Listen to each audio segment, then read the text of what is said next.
Hola, bueno, vamos a continuar ahora con el texto de Romero. La pregunta es, ¿qué es la posmodernidad? El texto se llama La sociedad posmoderna como sociedad humorística. Eh, Vamos a tratar de explicarlo rápidamente. Se trata de un conjunto de características, más que nada para que razonemos algunas cosas, no para que salgamos a buscarla. El texto es bastante antiguo también.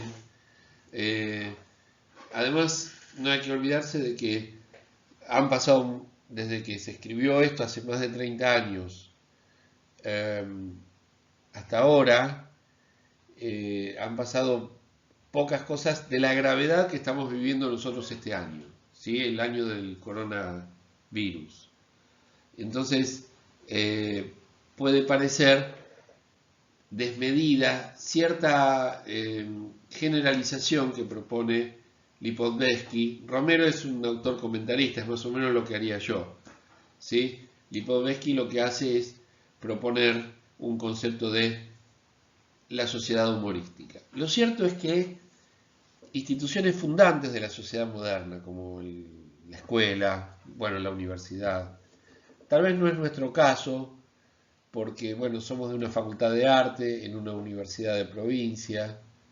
Si bien muchos de nosotros somos bastante viejos, eh, salimos a ocupar las cátedras universitarias en un momento en que ya no había la solemnidad que el racionalismo moderno, surgido, podríamos decir, a principios del siglo XVIII, estamos hablando del 1700, ¿no es cierto? O sea, ya llevaríamos 3 siglos, ¿sí? Estamos a principios, a principios del siglo XXI, 4 siglos. Lo cierto es que la sociedad moderna, su solemnidad, su acartonamiento, era creíble o era más creíble en el siglo XIX, cuando después de la victoria sobre Napoleón, el imperio británico y los imperios austrohúngaros, franceses, etcétera, llevaron todos sus conflictos fuera de Europa. Y como el pensamiento dominante es el pensamiento europeo, se pensaba que la humanidad, en realidad era Europa, estaban en camino de una mayor liberación y un progreso indefinido. Bueno, con la Primera Guerra Mundial se mostró el fracaso de ese sueño, pero con la Segunda Guerra Mundial ya no había ninguna duda de que había fracasado. Entonces, la sociedad posmoderna es una sociedad que surge del desencanto que había provocado el no cumplimiento de las promesas de la modernidad. ¿Y en qué se caracteriza entonces este desencanto? En el énfasis en lo emocional y lo intuitivo, en la especulación y en el mito por rescatar la experiencia humana desestimada por contraponerse a las bases sobre las que se asentaba el proyecto moderno. Después de este sueño solemne de un progreso indefinido, aparece, por último, la sociedad posmoderna. El argumento que yo quería discutir con ustedes es el de 3 tipos de comicidad. Estas formas de comicidad son la medieval, la clásica, la típicamente moderna, y la posmoderna. La comicidad medieval es la confirmación de la metafísica, la confirmación de la fe. Es decir, el hombre es un muñeco del destino, de la providencia, no puede hacer nada, solo tiene el permiso de un recreo, que es lo que se puede verificar en los carnavales o en algunas festividades.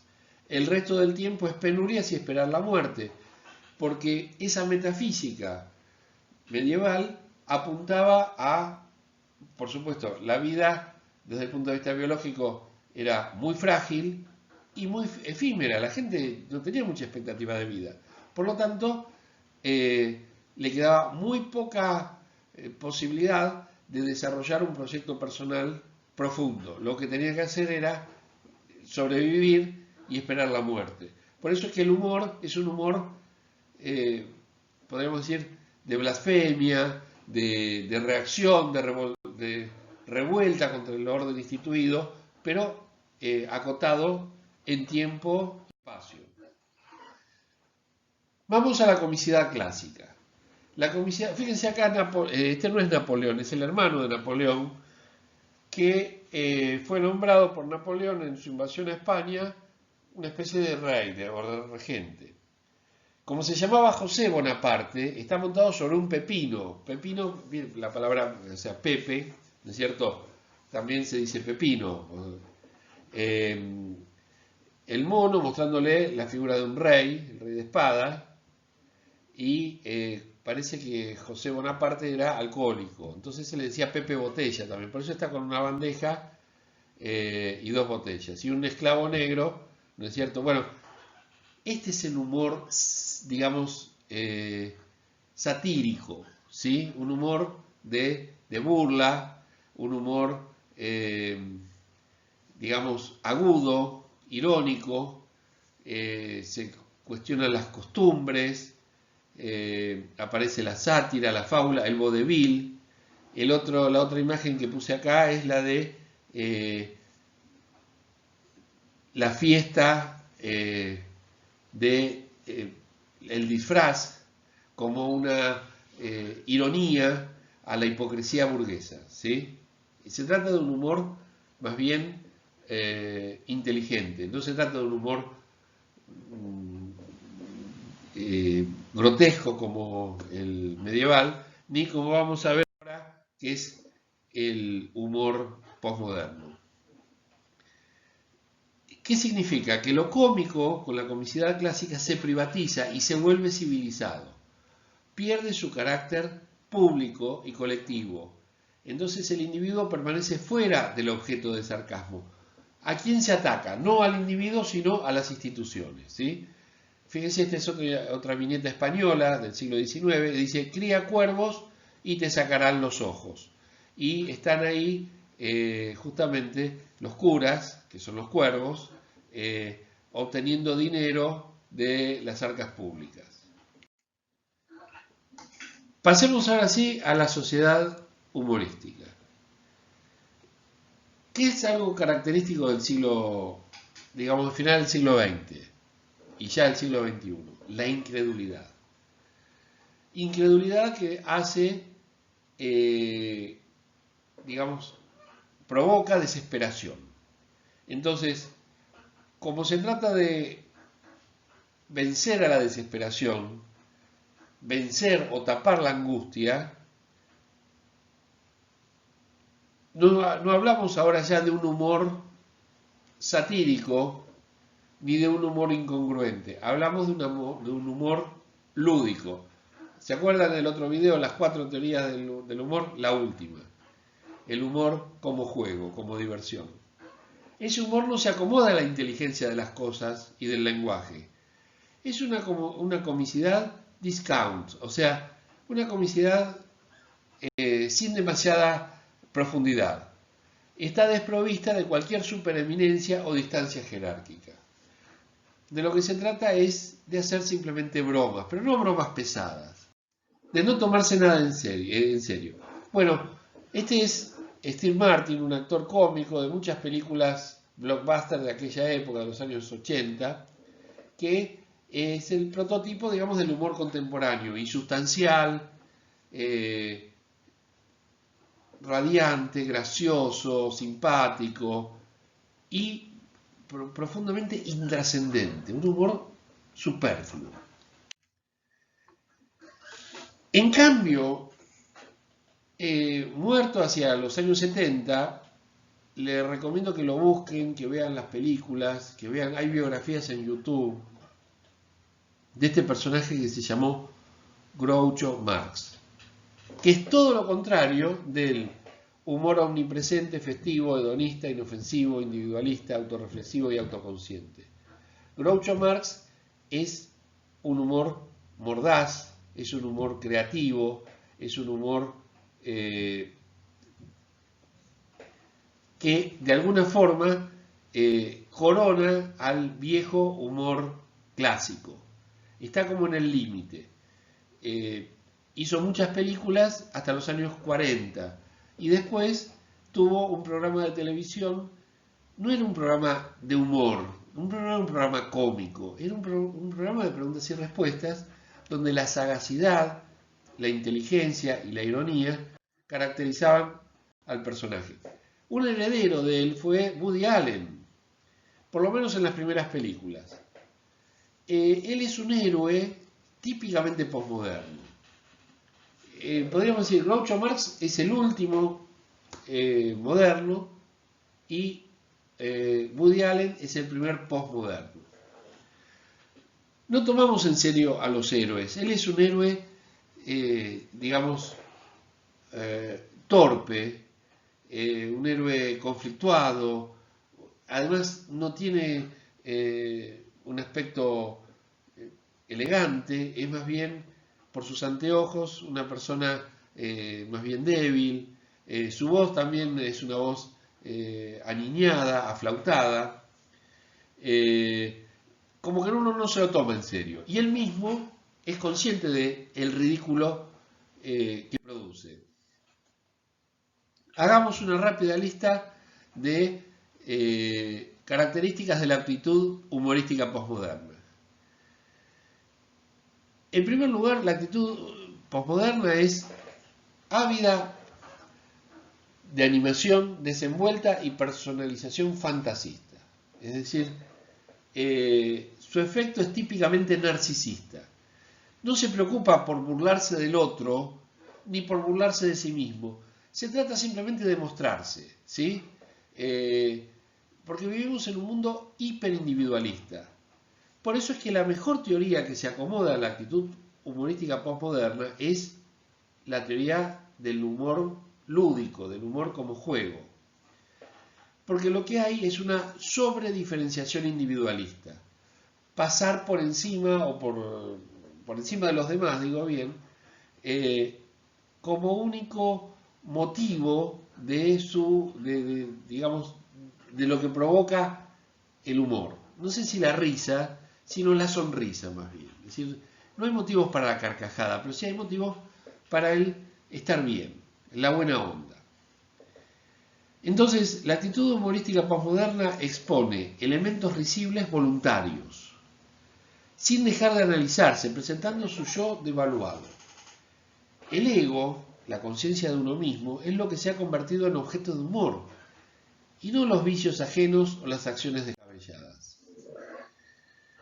Esto es un universo de humor, de lo que es el humor posmoderno. Colorinches, desarreglos. Fíjense ese planeta Tierra atravesado por clavos. El tío Sam, el emblema del Estado Nacional, del Estado Federal norteamericano, diciendo propiedad privada. Yo soy un artista real y en lugar de hacer una obra de teatro pone un texto. Es decir, la posmodernidad trae una humanidad narcisista. Y el humor lo que hace es justamente subrayar sutilmente, no enfáticamente, sino sutilmente subrayar esta cuestión, esta actitud humorística. Y el humor también pasa a la política, ¿sí? Fíjense que acá tenemos una juxtaposición de los payasos, que es el emblema del humor, o de la comicidad, o de la comedia circense, con claras referencias a las corporaciones. Bueno, McDonald's tiene como emblema un payaso que se llama Ronald, pero Monsanto y Síganme de Carlos Menem lo que muestran es justamente esa fusión entre lo humorístico y lo político. Pero ya no estamos hablando del humorístico como incongruencia o como sátira, estamos hablando del humor, podríamos decir, de sonrisa, no de carcajada, no de ironía, no de broma, no de burla, sino de pasarla bien. Y este fue un candidato a presidente de Francia, Coluche. Bueno, la foto que yo puse es esta, pero hay otras, búsquenla si la quieren ver. Está sentado en el inodoro, ¿sí? Como diciendo, estoy dispuesto a gobernar Francia, mandándome todas las cagadas posibles. Pero fue candidato de verdad en Francia, no me acuerdo si en el año 90, por ahí, cuando se escribe este texto de Lipovetsky que estamos comentando. Terminemos con estas 11 características del humor postmoderno. Utilidad, es decir, es un humor que exacerba el utilitarismo. No importan ni los valores ni los principios para los cuales hacer ironía. No importa. Lo que importa es el pasarla bien. Y en eso encontramos también la función del humor como distensión. El humor postmoderno lo que hace es exagerar la sorpresa, el oropel, el disfraz, porque de esa forma el individualismo está a salvo. ¿Y por qué está a salvo? Porque hay siempre una autorreferencialidad, no hay una intencionalidad de socavar las bases de sustentación, las creencias en que se apoya, por ejemplo, el adversario político. Todo esto trae varias consecuencias. La primera es que hay una angustia, una especie de melancolía en el humor postmoderno. Una melancolía que justamente es subsanada, es ocultada por el hedonismo, esta búsqueda narcisista del placer, el placer por el placer mismo. Y las tres características finales son la omnipresencia, el humor está en todas partes, está en la publicidad, está en los políticos.